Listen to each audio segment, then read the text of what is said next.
महाराष्ट्राचे आराध्य दैवत नव्हे तर देशाचे आराध्य दैवत छत्रपती शिवाजी महाराज यांचं नाव घेऊन राजकारण नेहमी लोक करत असतात. पण हे राजकारण करत असताना सर्व महापुरुष असेल, छत्रपती संभाजी महाराज असतील, छत्रपती शाहू महाराज असतील, डॉक्टर बाबासाहेब आंबेडकर असतील, महात्मा ज्योतिबा फुले असेल, सावित्रीबाई फुले असेल किंवा फातिमा बी शेख असेल किंवा पहिले शिक्षण मंत्री अबुल कलाम आझाद असतील, या सर्वांचं नावाशिवाय कोणतंही राजकारण होत नाही आहे. पण सध्याची परिस्थिती अशी आहे की छत्रपती शिवाजी महाराजांची विठंबना,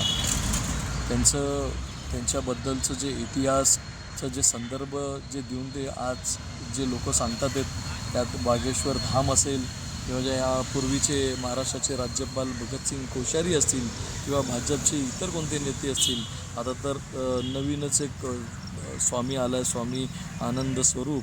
आणि यापूर्वी जर आपण बघितलं तर बागेश्वर धाम, याला घाम सोडलं पाहिजे, याला जोड्याने हाणलं पाहिजे. हा उत्तर भारतातला बागेश्वर धाम आपल्या महाराष्ट्रामध्ये नागपूरच्या कार्यक्रमात येऊन मुख्यमंत्री देवेंद्र फडणवीस आणि केंद्रीय मंत्री नितीन गडकरी यांच्या समक्ष हा येऊन छत्रपती शिवाजी महाराजांचा अपमान करतोय. काही संबंध नव्हता स्वामी रामदास आणि शिवाजी महाराजांचा. ते म्हणला की छत्रपती शिवाजी महाराज थकले आणि त्यांनी पूर्ण जे त्यांचं राज्य जे आहे त्यांनी ते स्वामी समर्थ यांच्याकडे सुपूर्द केलं. आई जिजाऊ यांनी त्यांना प्रशिक्षण दिलेलं होतं. हे जग जाहीर असतानासुद्धा या भोंदू लोकांना काय गरज पडली आहे? आपण इतिहास संशोधकसुद्धा नाही आहे, इतिहासातलं आपल्याला काही माहितीसुद्धा नाही आहे, आपण महाराष्ट्रातले सुद्धा नाही आहेत. हे जाणून बुजून हे प्रयोग करतात आहे. हे प्रयोग ह्याच्यामुळं करतात आहे, हे नेहमी बघत असतात की आपला बहुजन समाज ह्या अशा वक्तव्याने काय करेल. पण तुम्ही सर्वांनी लक्षात ठेवावं, आपण आध्यात्मिक म्हणून आपली ओळख आहे, आपण एक महाराज म्हणून स्वतःला संबोधित करता, तर आपण धर्माचा प्रसार करावा, इतिहासाचा प्रसार करू नये. आणि त्यातूनसुद्धा आपले जे आपले देशातले जे महापुरुष आहेत त्यांच्यापासून आपण लांब राहावं. कारण की लाखो नाही करोडो लोकांची भावना ही आमच्या महापुरुषांसोबत आमची जोडलेली, आमचा नाळ जोडलेला आहे. तर अशा प्रकारचे वक्तव्य हा महाराष्ट्र खपून घेणार नाही आहे, हे सर्वसामान्य व्यक्तीसुद्धा खपून घेणार नाही आहे. पण आता जर 2 वर्षात जर आपण बघितले जे काही विराट मोर्चे आणि विराट जन आक्रोश सुरू आहेत, ज्याला प्रामुख्याने भाजपचे 4 आमदार संबोधित करतात, त्यांचा पुढाकार आहे. थोडक्यात जर आपण म्हणालं तर ह्या लोकांनी छत्रपती शिवाजी महाराजांचा जे इतिहास आहे यांनी मुस्लिम विरोधी दाखवले. छत्रपती शिवाजी महाराज हे मुस्लिम विरोधी होते. त्यांच्या सैन्यामध्ये आरमार प्रमुख किंवा बाकीचे जे प्रमुख होते, गोलंदाज असतील, तीरंदाज असतील, हे मुस्लिम नव्हते.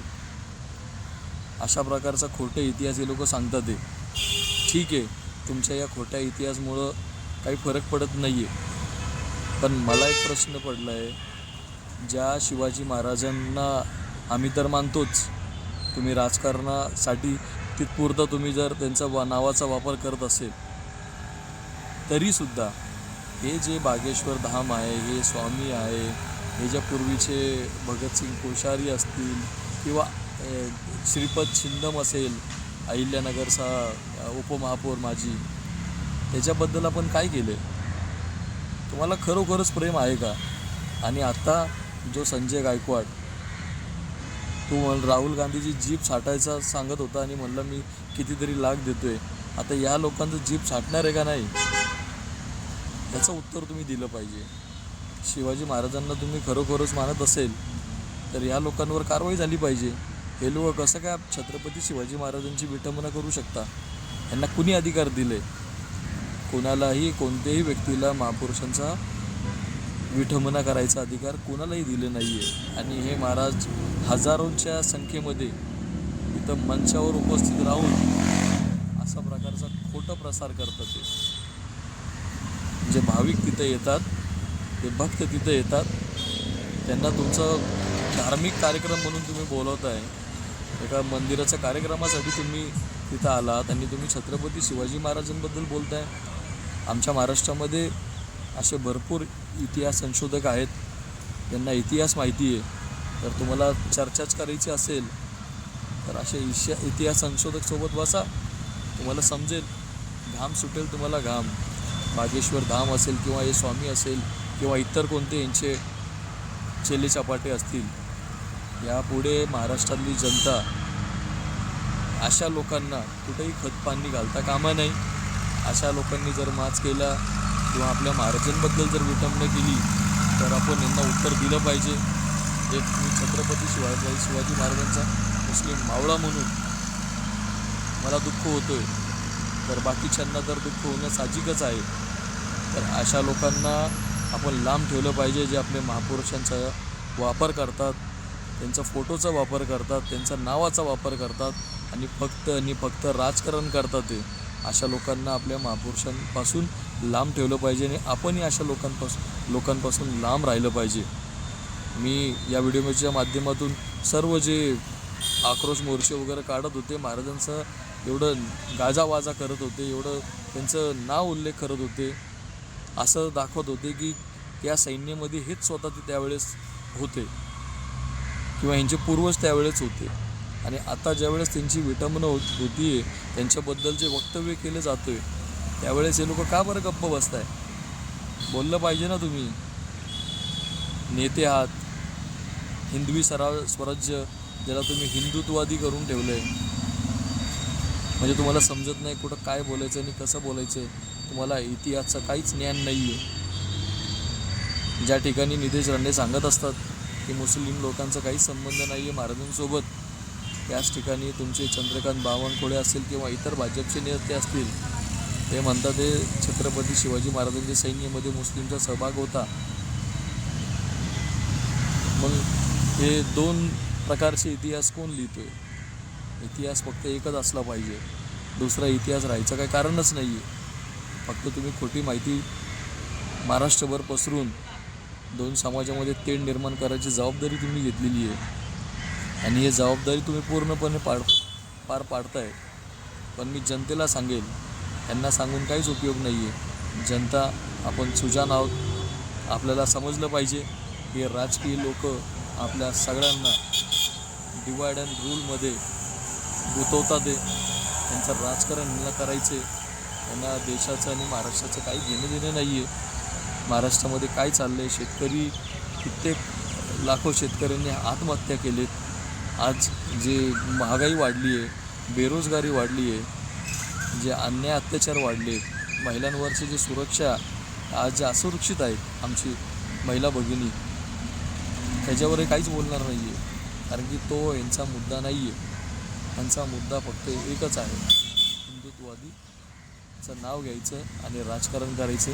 त्या पलीकडे यांचं काहीच घेणं देणं नाही आहे. आपण यांना विचारलं पाहिजे, जेव्हा आपल्याकडे विराट मोर्चाच्या माध्यमातून येतात, हे आपलं कर्तव्य आहे. संविधानाने आपल्याला तो अधिकार दिलेला आहे. आपण हे जे जनजागृती करतात, जे काही सभा घेतात आहे ना, त्या सभेमध्ये जाऊन आपण शिकलेले लोक आहोत, आपण विचारलं पाहिजे. महागाईबद्दल बोला, शेतकऱ्यांच्या आत्महत्याबद्दल बोला किंवा इतर कोणते आपल्या महाराष्ट्रातले विषय असतील त्याच्याबद्दल बोला. नाशिकमध्ये ते झाडाची कत्तल होणार आहे त्याबद्दल प्रश्न विचारा. आपल्या महिला असुरक्षित आहेत त्याच्याबद्दल विचारा. MD, ड्रग्ज यासारखे गोष्टी आपल्या महाराष्ट्रामध्ये सापडतात आहे.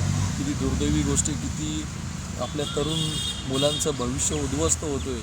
नोकरी भेटत नाही आहे, ठीक आहे, काही करेल तो खाईल, आपल्या घरच्यांचा उदरनिर्वाह करेल, पण तर जर काय तो व्यक्ती जर एखाद्या नशाच्या नादी लागला तर त्याचं म्हणजे जगणं किती कठीण होईल आणि त्याच्या घरच्यांचं काय परिस्थिती होईल.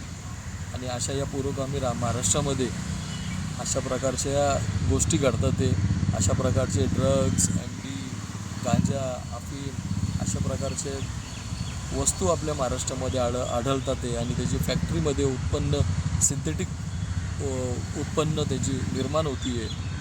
खरोखरच आपला महाराष्ट्र कुठंतरी धोक्यात आहे. आपल्या महाराष्ट्राची जनता हे जाणून घेतली पाहिजे आणि अशा लोकांपासून लांब राहिलं पाहिजे जे हिंदू मुस्लिम करून दोन समाजामध्ये भांडणं लावायचं काम करतात. ते आपण सुरक्षित राहावं, आपण ऐकावं सगळ्यांचं, करावं स्वतःचं, आपलं डोकं आपण चालवलं पाहिजे. कोणाच्याही भूल तापांना आपण बळी न पडता आपण चांगलं आपल्याला महाराष्ट्र घडवायचे, चांगलं आपल्याला देश घडवायचा असेल तर अशा लोकांच्या नादी लागू नका, अशा लोकांचं भाषण ऐकू पण नका. हे तुमचं भविष्यासाठी काहीच करणार नाही आहे. यांना फक्त यांचा राजकीय पोळी भाजायची आहे, बाकी दुसरं यांचं काही घेणं देणं नाही आहे. महाराष्ट्र धर्म किंवा मराठी धर्म यांच्याशी काही यांचं घेणं देणं नाही आहे. असता तर आपल्या महाराष्ट्रातील तरुण मुलांना मुलींना रोजगार निर्मिती करून दिली असती, शेतकऱ्यांसाठी काहीतरी योजना केल्या असत्या. आज जे महाराष्ट्र एवढं म्हणजे तडफडतोय, खरंच खंत वाटते या गोष्टीचा. आपण विचार करावं, सुरक्षित राहावं, अफवांवर विश्वास ठेवू नका. अशा नेत्यांपासून जे कम्युनल, जे व्हायलन्स आणि जे तेढ निर्माण करायची भाषा करतात ते अशा नेत्यांपासून लांब राहा, अशा आयोजकांपासून सुद्धा लांब राहा. जय हिंद, जय महाराष्ट्र.